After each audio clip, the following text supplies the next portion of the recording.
En effet, la conception du premier billet BRIC vient de sortir, et c'est l'ambassadeur de Russie en Afrique du Sud qui a dévoilé un billet de 100 briques lors de la fête de l'ambassade des Émirats Arabes Unis à Pretoria et l'a présenté à l'ambassadeur des Émirats Arabes Unis.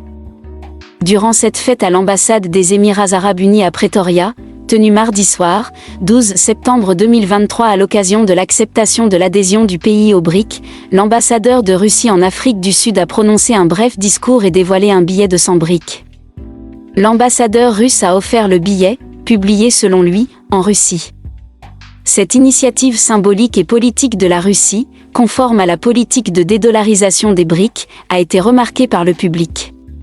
D'un côté de ce billet sont imprimés les drapeaux de 5 pays membres des BRIC et de l'autre côté, les drapeaux de plusieurs autres pays, dont la République islamique d'Iran futur membre de l'organisme, l'Algérie, l'Indonésie et autres États.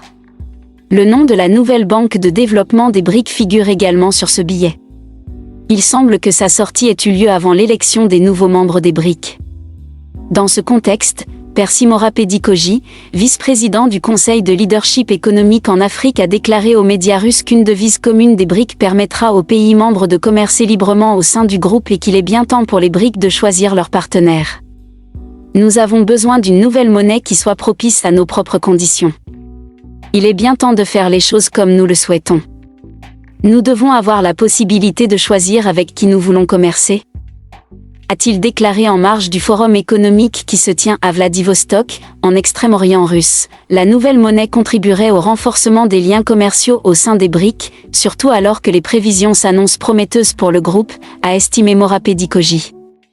Selon les statistiques, nous dépasserons le G20 d'ici 2030, a-t-il ajouté. La mise en place d'une monnaie commune n'a pas été discutée par les ministres des Finances des BRIC lors du dernier sommet à Johannesburg, indiquait fin août le ministre sud-africain des Finances, Enoch Godongwana. Les BRIC réunissant le Brésil, la Russie, l'Inde, la Chine et l'Afrique du Sud ont annoncé l'adhésion de 6 nouveaux membres à la suite du récent sommet du groupe qui s'est tenu fin juillet à Johannesburg.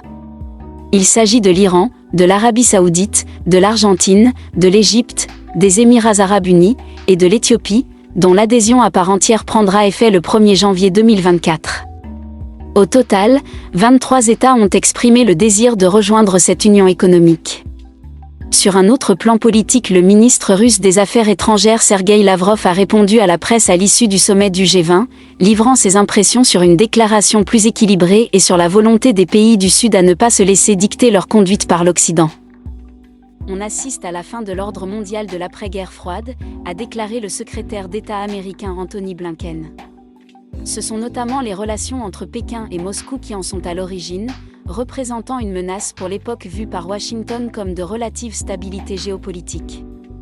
Le partenariat des deux pays est associé à la fin de l'ordre mondial de l'après-guerre froide, a annoncé ce 13 septembre le secrétaire d'État américain Anthony Blinken lors d'une conférence à l'université Johns Hopkins.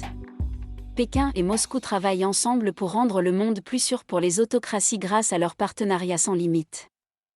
Ce que nous vivons actuellement est plus qu'un test de la durabilité de l'ordre mondial formé après la guerre froide, c'est la fin de cet ordre, a-t-il dit. Entre-temps, les dirigeants russes et chinois se sont prononcés, lors de leur entrevue en mars dernier, pour le respect et la prolifération des valeurs universelles telles que la paix, le développement, l'égalité, la justice, la démocratie et la liberté et à s'engager dans le dialogue plutôt que dans la confrontation.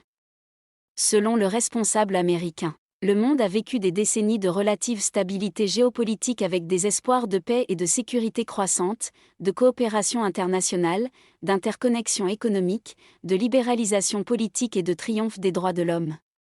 Une époque qui a cédé la place à une concurrence accrue avec des puissances autoritaires et révisionnistes, d'après Anthony Blinken.